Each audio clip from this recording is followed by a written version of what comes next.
avec Laure Manin ce soir. Bonsoir. Bonsoir Anthony. Et vous nous parlez du secteur de la défense qui se porte bien. Preuve en est l'entreprise Thales qui vient d'annoncer qu'elle allait recruter 9000 personnes dans le monde, dont 3300 rien qu'en France. Effectivement, le groupe français d'électronique est même leader mondial des hautes technologies de défense. 83 000 employés dans le monde, un chiffre d'affaires de 20 milliards 600 millions d'euros et plus de la moitié des recrutements qui sont prévus dans le secteur de la défense, de ouvriers qualifiés à ingénieurs. D'ailleurs, ces 5 dernières années, le groupe Thales a beaucoup recruté, plus de 8 000 emplois chaque année et un record d'ailleurs l'année dernière d'1 400 000 CV reçus. Enregistré en 2025, son carnet de commandes est plein et affiche des demandes pour 50 milliards d'euros. La production de radars, à elle seule, a plus que triplé depuis 2022. Mais Thales n'est pas la seule entreprise de la défense à recruter.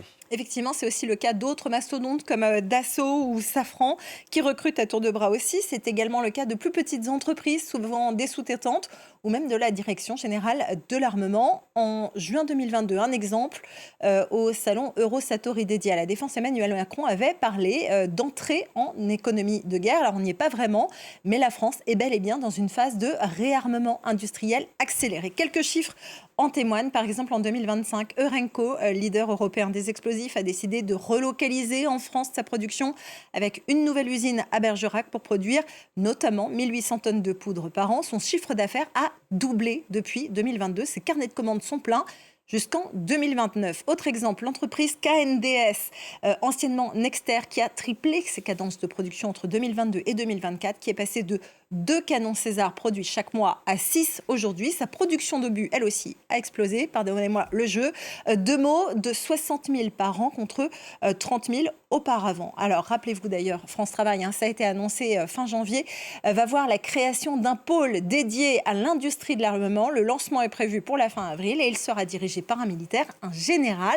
Tout ça ne devrait pas s'arrêter puisque la France compte 200 000 emplois directs et indirects dans ce secteur. 10 000 sont encore à pouvoir. Ce chiffre devrait d'ailleurs beaucoup grimper dans les années à venir car 60 000 départs à la retraite sont prévus d'ici à 2030. Des recrutements qui sont directement liés à la situation géopolitique et ça a commencé avec l'invasion à grande échelle de l'Ukraine, c'était en février 2022. Oui, et on voit depuis un véritable avant-après dans la production d'armements, d'équipements divers de la part de la France. En 2025, par exemple, la production d'équipements de la défense en France était 20% supérieure à son niveau de 2022, 40% de plus si on parle des armes et des munitions. C'est du jamais vu depuis 1991, première guerre du Golfe, si on en croit l'INSEE. Les industriels français de l'armement devraient totaliser plus de 100 milliards d'euros de commandes entre 2025 et 2026. Rappelons d'ailleurs que le ministère de la Défense est le seul qui voit son budget augmenter pour l'année 2026, plus 6,7 milliards d'euros. Nouveau service militaire en France avec 1800 recrues dès cette année pour l'armée de terre. Et puis enfin dans le monde, c'est la même chose. Les dépenses de défense ont bondi plus 9% en 2024 selon le Stockholm International Peace Research Institute. Tendance qui devrait d'ailleurs se confirmer prochainement puisque en juin, les membres de l'OTAN étaient réunis à La Haye et ont décidé de porter leurs dépenses de défense à 3,5% de leur PIB, 5% si on inclut les infrastructures critiques ou de résilience. Un intérêt renforcé pour les dépenses militaires et de défense qui n'est pas exempt de polémique puisque Thales, Parou ou encore Capgemini voient leurs services et leurs technologies utilisées par ICE, la police américaine de l'immigration. Oui, la tristement célèbre police de l'immigration vertement critiquée aux États-Unis et dont le budget a explosé, là encore, 10 milliards d'euros en 2024, 10 milliards de dollars en 2024, 85 milliards de dollars en 2025. Elle a donc les fonds nécessaires pour s'équiper.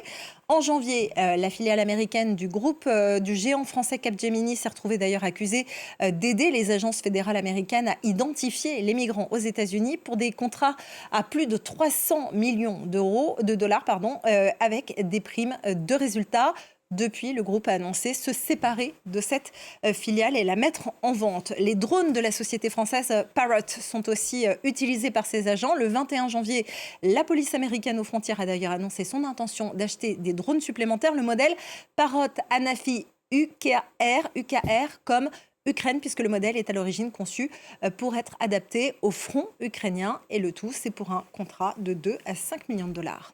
Merci beaucoup Laure Manin pour l'économie.